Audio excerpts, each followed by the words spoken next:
কুমিল্লা সীমান্তে গোপন সংবাদের ভিত্তিতে বিজিবির বিশেষ অভিযান চালায়।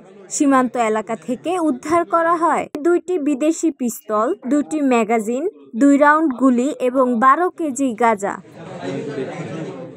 সোমবার ভোর আনুমানিক 3টা 30 মিনিটে কুমিল্লা সদর দক্ষিণ উপজেলার ধনপুর মাঠ এলাকায় যশপুর বিওপির একটি বিশেষ টহল দল সীমান্ত শূন্য লাইন থেকে প্রায় 200 গজ বাংলাদেশের অভ্যন্তরে অভিযান চালায় বিজিবি। আমরা ওই মাদক বিরোধী অভিযান পরিচালনা করতে গিয়ে তাদেরকে মাদক চোরাচালানকারীদের উদ্দেশ্যই আমরা ধাওয়া করি এবং পরবর্তীতে ধরতে না পেরে মূলত আমরা দ্রব্যগুলো উদ্ধার করি। মাদক দ্রব্যগুলো যখন আমরা তল্লাশি করছিলাম যে এগুলো কি, সেই সময় আমরা হঠাৎ করে আমাদের এই অস্ত্রগুলো রিকভার করি। বিভিন্ন সময় যে গোয়েন্দা তথ্য পেয়েছি বিভিন্ন সংস্থার কাছ থেকে, এটা নির্বাচন কেন্দ্রিক একটা সম্ভাবনা ছিল বিধায় আমরা জেনেছি একটা অরাজক পরিস্থিতি তৈরি করার জন্য একটা মহল চাচ্ছে যে দেশে একটা অরাজক পরিস্থিতি সৃষ্টি হোক, কিংবা নির্বাচনকে যদি বাধাগ্রস্ত করা যায়, কিংবা আমাদের এই নির্বাচনকে কেন্দ্র করে যাতে কোনো অরাজক পরিস্থিতি সৃষ্টির উদ্দেশ্যেই কিন্তু একটা গোয়েন্দা তথ্য ছিল যে পার্শ্ববর্তী দেশ থেকে অস্ত্র সরবরাহ হচ্ছে।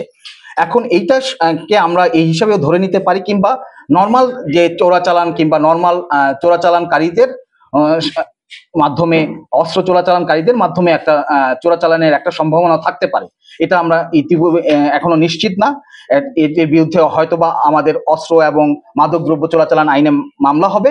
তবে অস্ত্র ও মাদক চোরাকারবারীরা অন্ধকারে পালিয়ে যেতে সক্ষম হয়।